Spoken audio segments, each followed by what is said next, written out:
শত্রু তো শত্রু হয় শত্রু তো শত্রুই হয়। সালমান আগার ব্যবহারে এবার ক্ষিপ্ত মেহেদী হাসান মিরাজ। পাকিস্তানের কাছে লজ্জাজনক হারের পর সালমান আগাকে ধুয়ে দিয়ে আবারও একই মন্তব্য করলেন বাংলাদেশের অধিনায়ক মেহেদী হাসান মিরাজ। বিস্তারিত জানতে ভিডিওটি না টেনে সম্পূর্ণ দেখার অনুরোধ রইল। প্রথম ওয়ানডেতে দাপটীয় জয় বাংলাদেশের, সিরিজে বাঁচাতে হবে পাকিস্তানের। একে তো মাথার উপর চাপ, কিন্তু ম্যাচে ঘটে গেল অন্যরকম এক ঘটনা। দ্বিতীয় ওয়ানডেতে আগে ব্যাটিং করতে নেমেছিল পাকিস্তান, যেখানে মোহাম্মদ রেজওয়ানের পুশ করা বল, নিজের বলে নিজেই ফিল্ডিং করার প্রচেষ্টা ছিল অবশ্য মেহেদী হাসান মিরাজের। ক্রিজ ছেড়ে বাইরে চলে গিয়েছিলেন সালমান আগা। সরল সোজা ভাবে তিনি জেনেও যে কেন বলটা ধরতে গেলেন সালমান আগা, সেটা সালমান আগা নিজেই জানেন।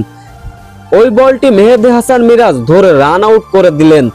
ব্যাস, সালমান আগা বিষয়টি মেনে নিতে পারেননি টিম ম্যানেজমেন্টরা।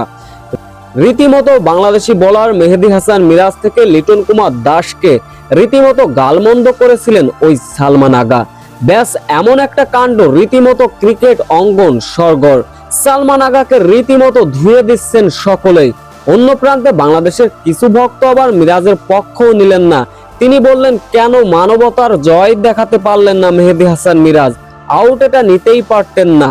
তো যাই হোক, শেষ পর্যন্ত 275 রানের লক্ষ্যমাত্রা দাঁড় করতে পেরেছিল পাকিস্তান। এই লক্ষ্য তাড়া করতে নেমে 19 রানের মাথায় 3 উইকেট হারিয়েছিল বাংলাদেশ।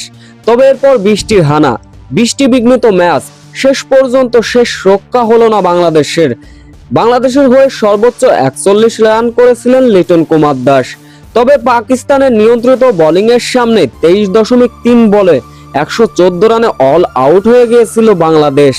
এদিন অবশ্য ম্যাচ হারের পরে কথা বলেছেন মেহেদী হাসান মিরাজ। সঞ্চালকের কঠিন প্রশ্নের উত্তর দিলেন। মেহেদী হাসান মিরাজ বলেন, প্রতিপক্ষ যেই হোক, শত্রু তো শত্রুই। পাকিস্তানও আমাদের শত্রু, অন্য কেউ হলেও তারাও আমাদের প্রতিপক্ষ, কিন্তু শত্রু। তাই ক্রিকেটে সরলতার সুযোগ নেই। সালমান আগা তবে আমাদের সঙ্গে খুব বাজে ব্যবহার করেছেন।